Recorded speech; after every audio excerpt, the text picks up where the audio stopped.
Olá, pessoal. Vamos dar seguimento à nossa aula aí da história da psiquiatria, né? A gente perpassou vários momentos da história, né? Brasil, colônia, império, né? Agora a gente está aí no contemporâneo aí, né? Na contemporaneidade, né? A gente falou aí dos hospitais psiquiátricos, da criação em laboratório da clorpromazina, né? Para esses pacientes, e aí muitos pacientes eles eram tratados em casa porque tinha a medicação ali de fácil acesso. Vamos voltar aqui para os nossos slides. A gente tem aqui a expansão de tratamentos considerados, né, psicoterápicos nesse momento da história. Peplau. Peplau, ela é uma teórica da enfermagem que a palavra-chave dela era relacionamento interpessoal. Vocês vão ver que a gente teve Florence Nightingale, a gente teve Wanda Horta, e além dessas a gente também tem a Peplau, que a palavra-chave dela é o relacionamento interpessoal. Então ela falava sobre a relação entre o enfermeiro e o paciente, né? E aí nesse período a gente tem um enfoque aí da assistência física, né, da higiene e da limpeza, para centrar nas relações interpessoais, no ambiente terapêutico desse paciente. Então, aqui a gente tem a psiquiatria no Brasil. Então, aqui a gente tem o primeiro manicômio aí, que foi fundado por Dom Pedro II, né, em 1852, no Rio de Janeiro. Né, era extremamente grande aí. Aqui a gente tem os primeiros hospícios, né, no Brasil. Então, vocês vão perceber aqui, a gente vai ter em vários locais, né? Rio de Janeiro, a gente tinha vários hospícios aqui, né? Várias enfermarias, né? São Paulo, Pernambuco, Pará. Então, a maior quantidade de números aí de hospícios eram concentrados aqui no Rio de Janeiro. No Brasil, nessa psiquiatria, a gente tinha o quê? O local de confinamento da população, né, principalmente dessa população de desocupados aí, né, e os loucos, eles vagavam aí por velhas e grandes fazendas e recentes cidades. Então, a partir desse momento, vários outros hospícios foram criados, principalmente nos grandes centros, para abrigar essas pessoas aí que ficavam vagando, tá?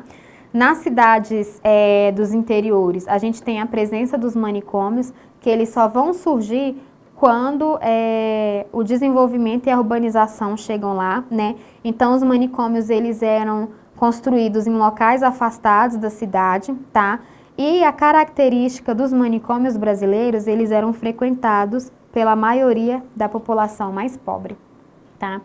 No Brasil, a gente tem o atendimento aos loucos, né? Que era a tarefa da Irmandade de Misericórdia. Então, imagina só, né? Então, a gente estava na mão aí das santas casas, desse pessoal religioso da época, né? Em 1890, a gente tem o Hospício Dom Pedro II, né? Que passa a ser chamado de Hospício Nacional dos Alienados. A gente tem outras denominações, né? Para esse período. Então, por exemplo, a gente tem esse Hospício Nacional dos Alienados, né? Depois, ao invés de ser chamado de hospício, eles mudam o nome para hospital, tá? Então, o alienado, o louco, agora ele é o quê? Um doente mental, tá? E depois, ele era classificado como um psicopata, tá? Nos ambulatórios, ele é egresso, ou seja, ele é como se fosse um paciente. Como ele vai ser egresso, por quê? Porque ele veio oriundo da hospitalização. Então, para os ambulatórios, ele não vai ficar internado, só são consultas rotineiras aí, tá bom? E aí ele torna paciente de ambulatório. No consultório, ele é paciente, ele é cliente, né? Ele é analisado ou está em terapia. Na perícia, ele já é classificado de uma outra forma, tá? E no serviço público, ele é caracterizado como usuário, tá? E aí, esses conceitos, né, essas denominações, elas funcionam aí também para dentro dos planos de saúde, né? E aí a loucura, ela começa a receber os nomes de alienação mental, de insanidade. Depois, a gente tem uma evolução na história e aí começa a ser chamada de doença mental, de transtorno mental e por último aí, né, de sofrimento psíquico. Então, olha aqui a psiquiatria no Brasil. Então, a gente era considerada que a era do temor, né? A gente tinha várias pessoas dentro desses hospícios aí. Nessa época da história, de 1950 a 1970, a gente tem a falta de leito nos hospícios, porque o quê? O aumento de pessoas ali, né? A expansão de leitos privados e o Estado patrocinando a loucura. Outra coisa que a gente tem aqui, que os hospitais de luxo 5 estrelas, né, em sua essência, eles eram iguais, né, os hospitais para os pobres, porque ele tinha o quê? A mesma função, que era excluir ou invalidar os doentes, afastando da sociedade. Então, em relação à infraestrutura, era péssimo.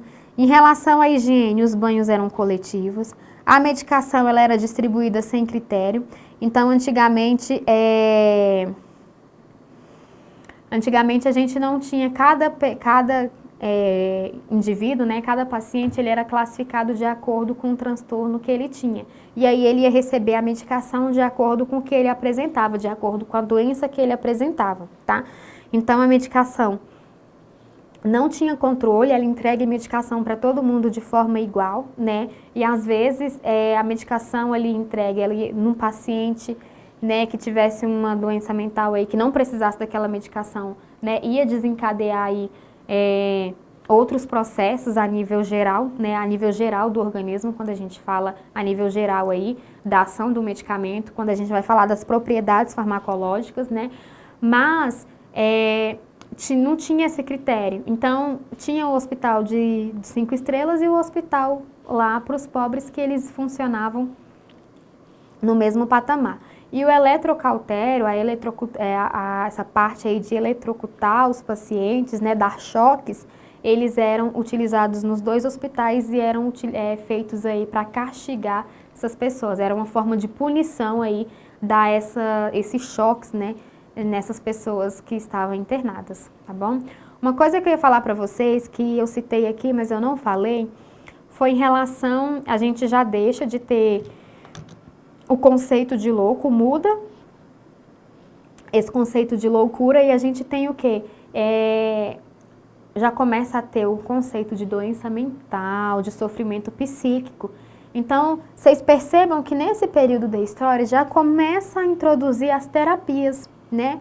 Então, a gente a gente não diz que teve introdução aí, né, drástica aí já de terapias com psicólogo, não, mas a gente já começa a perceber nesse momento da história que já tem aí essas terapias presentes aí, em menor escala, mas já começa a aparecer ali, né, sessões de terapia. Seguindo o nosso conteúdo aqui, né? Então, dentro desses hospitais, que tanto para rico quanto para pobre era a mesma coisa, né? Tudo era organizado não pensando no doente, né? Mas na obtenção do lucro, principalmente dos hospitais privados, tá? As internações, o número de internação era superior ao número de leitos aí, né? E a gente tinha muita ociosidade dos internos. Então, nessa época aqui, não tinha oficinas, né? Não tinha trabalhos aí que pudessem ocupar esses internos, né? Então, eles ficavam com grande parte do tempo ocioso. Em 64, né, o governo ele começou a contratar, né, incisivamente aí esses hospitais psiquiátricos particulares, para que também pudesse atender aos hospitais públicos. Só que o que o governo fazia? Ele pagava muito pouco pela diária, né? E aí os hospitais acabavam fazendo o quê? Reduzia os custos e, consequentemente, piorava aí a prestação de cuidados e da hospedagem a esses pacientes, tá? Dentro da história da psiquiatria, em 60, Franco Basaglia, na Itália, ele questiona a existência desses hospitais psiquiátricos, né? Porque ele viu ali que já tinha um problema ali na criação desses hospitais e como que essas pessoas eram tratadas nesses hospitais psiquiátricos. Em 78, a gente já tem aí aprovado uma lei que proíbe, tá, a criação de novos hospícios, né? E a substituição era feita por pensões protegidas, lares abrigados, hospital dia, tá? Isso aqui vocês vão escutar falar dentro do que a gente tem aí, do que é preconizado pelo Ministério da Saúde para a saúde mental, né? E a gente tinha os leitos psiquiátricos em hospital geral. Então, no hospital que atendia todo tipo de doente, a gente tinha leitos psiquiátricos para esses pacientes e aí já tinha aí a proibição da criação dos hospícios. Em 87, a gente já tem a criação dos CAPS no Brasil, né, em São Paulo, e dos NAPs em Santos, que eram 24 horas, tá? Então, o CAPS é o Centro de Atenção Psicossocial, tá? E o NAPS é o Núcleo de Atenção Psicossocial. Então, é onde a gente já tem as reuniões grupais, a terapia aí, começando a entrar nesse processo, tá? Em 90, a gente sofre um processo aí que é a reforma psiquiátrica brasileira, tá? Então, vários profissionais e famílias, eles fizeram essa reforma psiquiátrica porque os doentes dentro desses hospícios, desses hospitais psiquiátricos, eles eram eles eram tratados de forma desumana, né? Então, começou a ter denúncias, né? Então, chegava lá, os pacientes não comiam, né? Não tinham uma boa higiene, o local era totalmente, a infraestrutura era totalmente deficiente, tinha um problema em relação a essa infraestrutura aí. E aí, a partir disso, começou a ter abusos dentro desses hospitais psiquiátricos, começou tanto abusos de poder quanto abusos relacionados com os próprios pacientes aí. E aí, através de pressões, né, através de conflitos, através de denúncias, aí a gente tem uma reforma psiquiátrica aí no Brasil nesse período de 90, tá? Então, a gente tem uma lei que proíbe, né, a criação de novos hospitais psiquiátricos, tá? E aí eles pedem o quê? Para fazer a reinserção desse indivíduo, né? E o cuidado desse indivíduo, o tratamento dele de forma ambulatorial. Então, a gente já começa a ver na história uma mudança nessa reforma quando eles proíbem a criação de hospícios, né? E aí em 90 a gente tem a proibição da criação de hospitais psiquiátricos por conta de denúncias aí, tá? E aí nesse período da história a gente tem o quê? O tratamento, como a gente já tem a criação de CAPS e NAPS, então esse indivíduo, ele chega no hospital com a emergência psiquiátrica, ele é tratado nesse hospital geral e aí ele vai ser acompanhado a nível ambulatorial e se precisa ele vai ser o quê? Tratado, feito um tratamento, um acompanhamento no CAPS. Por quê? Para promover a reinserção social desse indivíduo.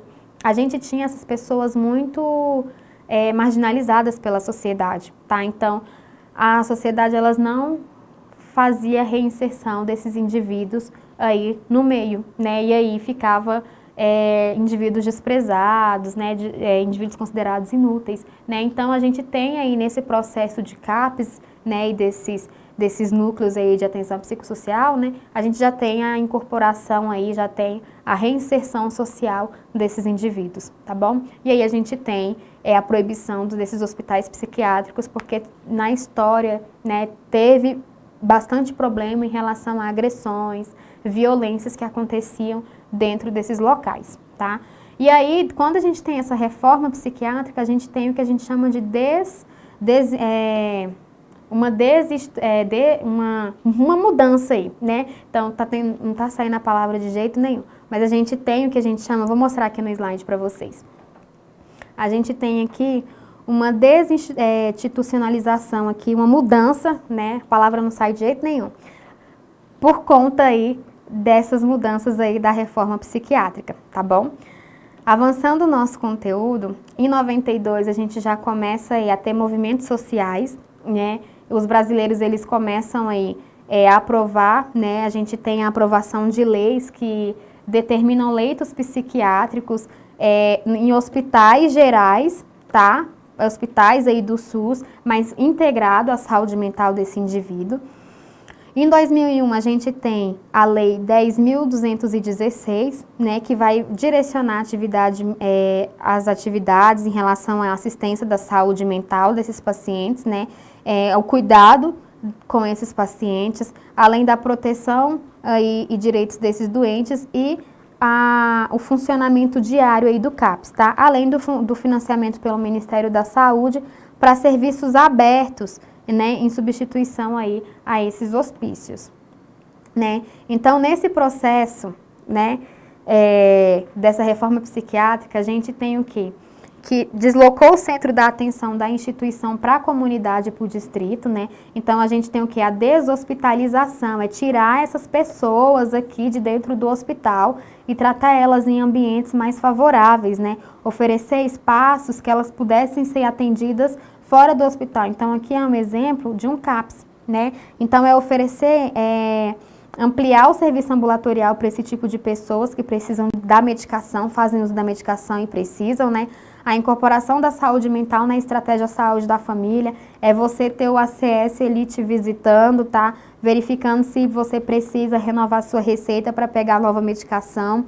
A presença dos CAPs envolvendo aqui esse processo, né, harmônico aí, né? E as residências terapêuticas, que elas podem também funcionar como locais aí para que esses pacientes, eles vão durante o dia, mas não tem residências terapêuticas que elas não funcionam durante a noite, só funcionam durante o dia. Já tem outros tipos de residências terapêuticas que elas funcionam 24 horas para atender esses pacientes, tá?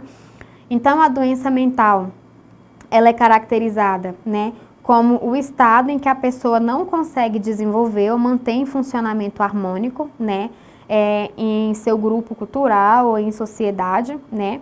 A gente tem aí a saúde mental, então, que é o estado de harmônico, né, de funcionamento harmônico, que essas pessoas elas vão desenvolver e manter para viver em sociedade, né, e no meio aí.